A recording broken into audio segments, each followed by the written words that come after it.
On voit tous les jours la puissance assez folle des intelligences artificielles modernes. Elles peuvent générer du code, écrire des dissertations, créer des œuvres d'art. Franchement, on a l'impression que leurs capacités sont quasiment sans limite. Et à première vue, c'est vrai. Comme le dit cette étude, ces modèles semblent avoir des capacités de raisonnement et de planification hyper sophistiquées. C'est d'ailleurs ce qui leur permet de faire tout ça. Bon, c'est là qu'on va creuser un peu.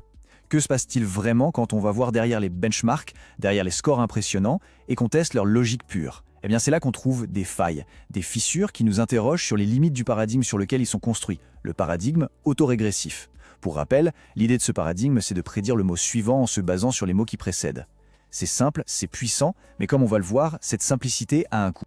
Alors, cette première fissure, elle se révèle avec un test qui a l'air d'une simplicité enfantine, mais qui, en réalité, expose une faiblesse fondamentale dans la capacité de planification des IA.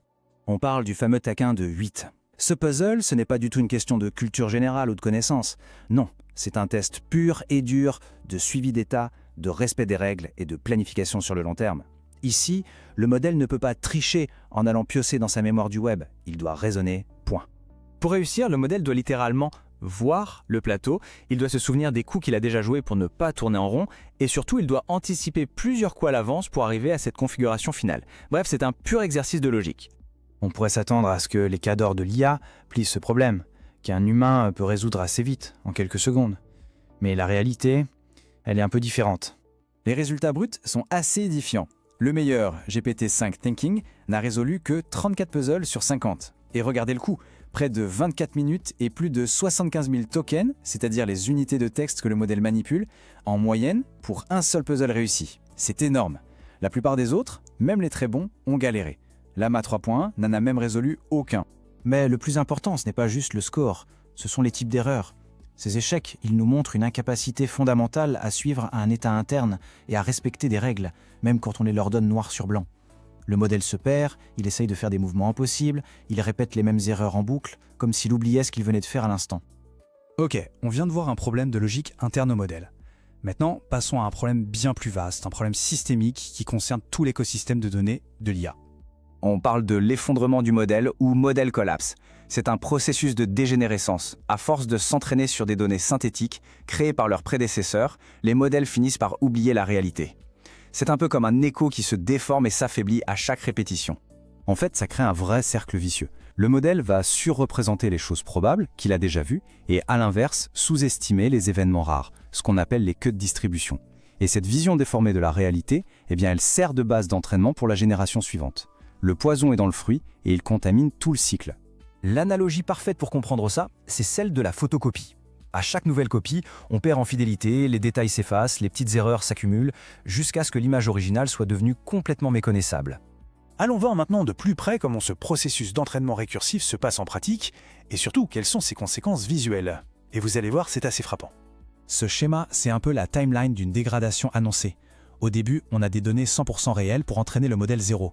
Puis, pour le modèle 1, on mélange données réelles et données générées par le modèle 0. Et on continue comme ça. Forcément, la part de données synthétiques ne fait qu'augmenter et la pollution s'installe durablement. Et là, on commence à voir les premiers dégâts. À gauche, les images générées par le modèle original, bien nettes. À droite, après seulement 5 générations, les chiffres deviennent plus flous, moins bien définis. Leurs caractéristiques uniques commencent déjà à se mélanger. Et ça ne s'arrange pas, bien au contraire. À la 10e génération, la perte de détail est flagrante. Mais à la 20e génération, c'est le chaos. C'est l'effondrement total. Le modèle a carrément oublié à quoi ressemblaient les chiffres de départ. Il ne génère plus qu'une espèce de bouillie uniforme et déformée, une sorte de moyenne de tout ce qu'il a vu. Attention, petite précision technique importante.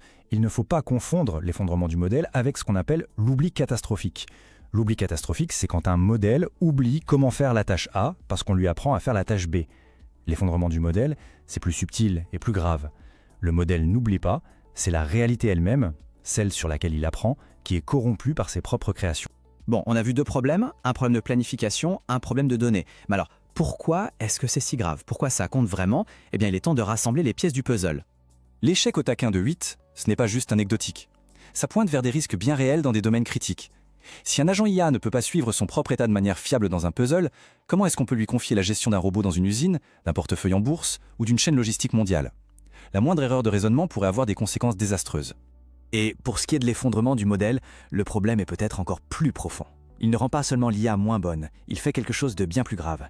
Il efface les extrêmes, les queues de la distribution de données.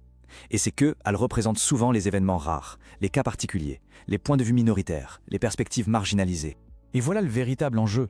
Perdre cette diversité des données, c'est prendre le risque de créer des systèmes d'IA biaisés, inéquitables, des systèmes qui ne comprennent plus la richesse et la complexité du monde réel et qui finissent par ignorer ou même pénaliser tout ce qui ne rentre pas dans la moyenne déformée qu'ils ont apprise. Tout ça nous laisse avec une question assez vertigineuse. Dans un monde où le contenu généré par IA est de plus en plus présent, si les futurs modèles n'apprennent qu'à partir de cet écho d'eux-mêmes, est-ce qu'ils ne risquent pas, à terme, de perdre complètement le contact avec la source originelle, c'est-à-dire la créativité, la nuance et toute l'imprévisibilité de l'expérience humaine? C'est une réflexion qui me semble absolument cruciale pour l'avenir de l'IA.